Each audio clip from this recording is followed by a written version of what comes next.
Voters heading to the polls. I want the city to have better transport. Caplin News is live with election poll preview in South Florida. The race for governor in key states happening now.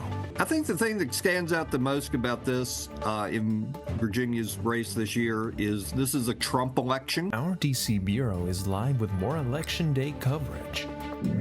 And aid to Jamaica. Words cannot express what it feels like. A local nonprofit delivering essentials post-Hurricane Melissa. These stories and more coming up on Newsbreak. Hello, South Florida. I'm Paula Sirignano. I'm Valentina Gaspari. Today is Tuesday, November 4th, 2025. Live from the Lee Caplin School of Journalism and Media in North Miami, this is Caplin News.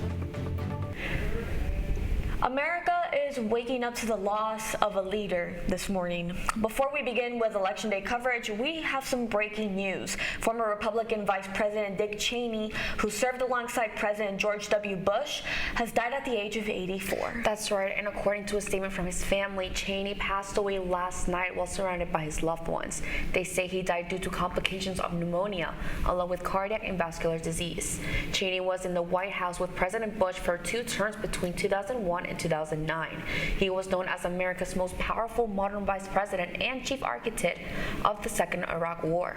Well, here in Miami-Dade County, it's Election Day and a handful of our local cities. One of them is the city of Miami, which is where we find the Caplin Samantha Gutierrez live at City Hall. Good morning, Samantha.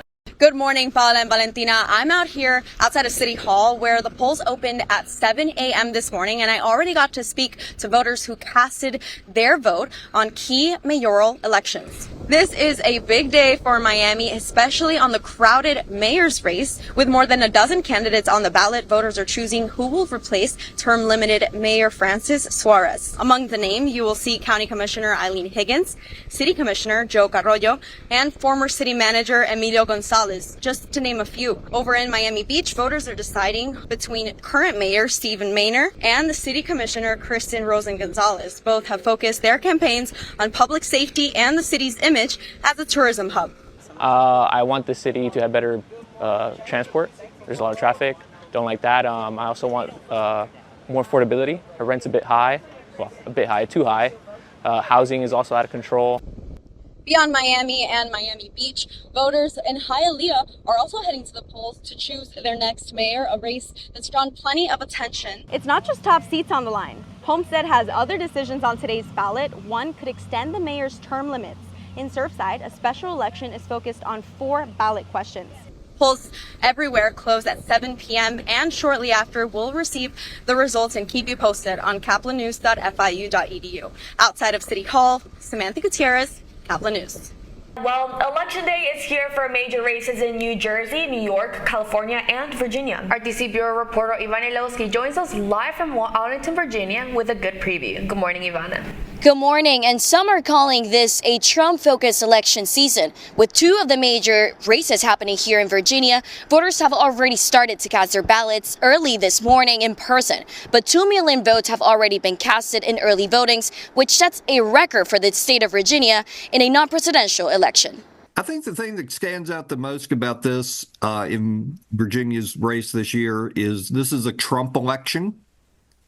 He overshadows everything. I spoke with Dwayne Jancy, founding editor of Cardinal News, who has reported in Virginia for more than 40 years. He tells me that in this governor's race between Democrat Abigail Spanberger and Republican Winsome Earl Sears, the Trump focus is not unusual. We've had one such election before. 2017, Virginia's governor's race came in Trump's first term, and Trump was a big factor in that. One of Spanberger's main issues is about the economy, focusing on the cost of living, while Earl Sears raises social issues such as transgender youth in Virginia public schools. Spanberger has been endorsed by former President Barack Obama and was at several rallies to support her. While President Trump said vote Republican, he hasn't endorsed Earl Sears and hasn't even mentioned her name. Most polls put Spanberger way ahead. In the state attorney general race, it's a much tighter race, with incumbent Republican Jason Miyares slightly ahead of Democrat Jay Jones. Earlier polls had Jones ahead, but some controversial texts he sent have narrowed the gap, and there's no clear frontrunner right now. In New Jersey, Democratic candidate Mikey Sherrill is ahead, but the race has tightened recently and Republican Jack Ciattarelli has gained some ground. This is another race with a former president endorsing the Democrat and the current president endorsing the Republican. In New York City, Democrat Zohran Mamdani is the frontrunner in the mayoral race against former Governor Andrew Cuomo running as an independent, and Republican candidate Curtis Sliwa. Instead of supporting Sliwa, Trump endorsed Andrew Cuomo the day before the election, writing on Truth Social that Mamdani is a communist and to vote for Cuomo or else. President Trump has said if Mamdani wins, he will be reluctant to send federal funding to his hometown of New York City, even though it would be illegal for a president to do that. Over on the West Coast, California voters are deciding on a proposition to redraw congressional districts that could add up to 5 Democratic seats in the U.S. House. This in response to an effort by Texas Republicans to add 5 Republican congressional seats. Most polls show Proposition 50 will pass.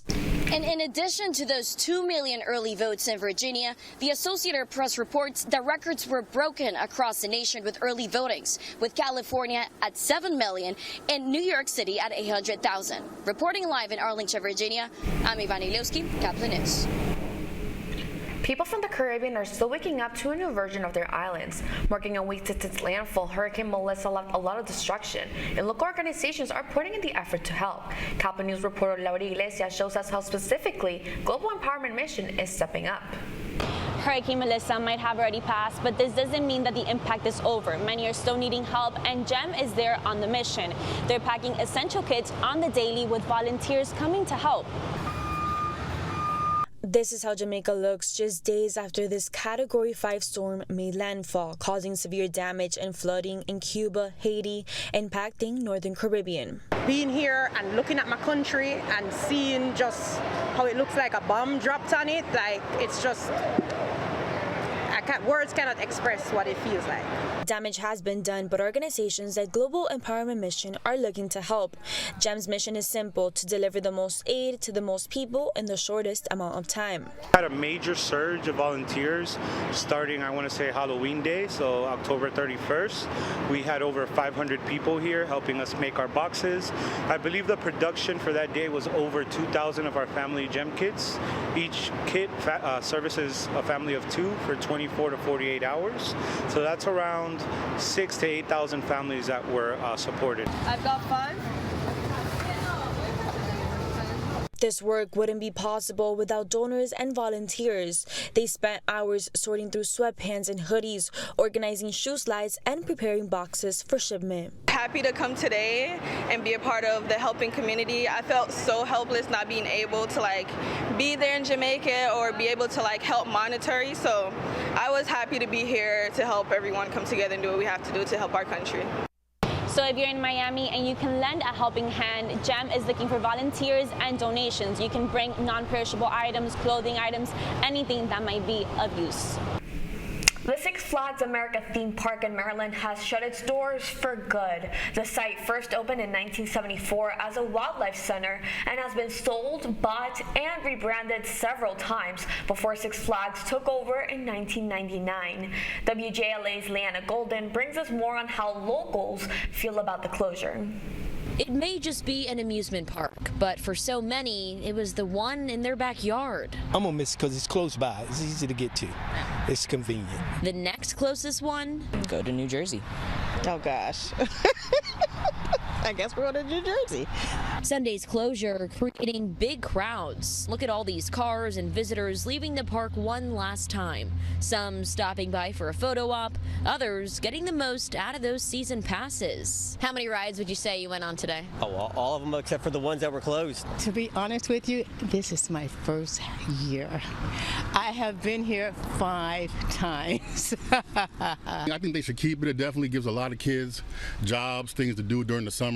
Next year, what are they going to do? I know it's messed up. Everybody losing their job and stuff, nowhere to go. The county says it generates about $3 million in tax revenue from Six Flags, but believes it can do better. Six Flags operates on about 20% of the entire site, which means we really have not seen the full potential, the full economic potential of that site. So we're working with the ownership of Six Flags now as they vet those who have bid on that project. The county has a real interest in seeing quality development that really should be able to generate tens of millions. It would be great if it's a new investment in something like this for communities, entertainment for our kids, jobs. Many people in this area, including kids that we know, worked here. This is a great opportunity. I'm Liana Golden, 7 News. Yesterday was a successful night for the Heat and their fans as they played against the Clippers in Los Angeles last night. That's still ahead, and so is the story. We drove about 3 hours, got off work at 12:30, got home, took a shower, came straight back here. It's very important to me. The back-to-back World Series champs taking to the streets to celebrate another victory. Newsbreak will be back in 2 minutes.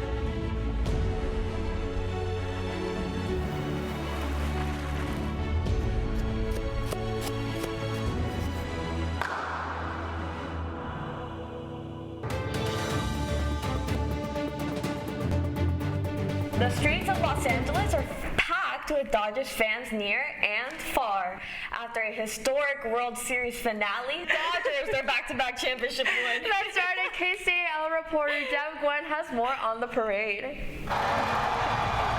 Confetti showering Figueroa Street as cheers echoed between buildings. Dodger manager Dave Roberts proudly hoisting the championship trophy. Fan favorites like Kike Hernandez got the crowd hyped as only he could, while World Series MVP Yoshinobu Yamamoto took it all in with the calm demeanor he often shows on the mound. Berta Ramirez played dominoes before the double-decker buses arrived. She was at last year's parade after being diagnosed with cancer. She didn't let that stop her from being back here again. I'm doing a total of 12 sessions of chemotherapy. This is how a World Series voice sounds like. Ricky Gutierrez picked up his love for the Dodgers with his dad. He's passing it on to his son. This jersey is a Yasiel Puig jersey. I named my son after Yasiel Puig. His name is Yasiel. And this is Cora, my wife, my whole family. But the best thing is, everybody around here is my Dodger family. There were fans who came in from Visalia in Central California, which is near Fresno. We drove about 3 hours, got off work at 12:30, got home, took a shower, came straight back here. It's very important to me. Yesenia Hernandez had plenty to celebrate on top of seeing players like Mookie Betts, Blake Snell, and Tyler Glasnow. Well, it's my birthday. It's my 30th birthday, and what better place to celebrate it than here with Dodger Nation? Which is why the crowd showered her with love. Happy birthday to you! There were plenty of families who made lasting memories with their kids, some scooping up confetti as souvenirs. But for Berta Ramirez, baseball is more than just a pastime. It's a healthy distraction. Forget about the cancer. It's all about the Dodgers today. Woo! Celebrating victories on and off the baseball diamond. That was KCAL's Jeff Gwen reporting, but if you're not a Dodgers fan and are already thinking about the next season, it'll take place March 25th. Opening day is scheduled for the next day, making it the earliest scheduled traditional opening day in MLB history. You know, I think some Heat fans were probably at the parade because the Heat were in Los Angeles. And this morning here in South Florida, those Heat fans are waking up celebrating after last night's game. The Heat won last night by 1 point against the Clippers after a poor defense loss on Sunday to to the Lakers, it appeared that the Heat were on their way to another defense night across the city. The final score for this game was Heat 120, Los Angeles 119. The Heat will play the Denver Nuggets tomorrow at 9 p.m. They've won 6 games, they lost 5. They're playing tonight against the Anaheim Ducks, so we'll see how they do tonight. Oh, well, it'll definitely be a very fun week, and it was a very fun weekend for sports, especially for baseball and basketball. But for now, that's all the time we have for Newsbreak. I'm Paula Sirignano. And I'm Valentina Gaspari. You can get more news anytime at caplinnews.fiu.edu.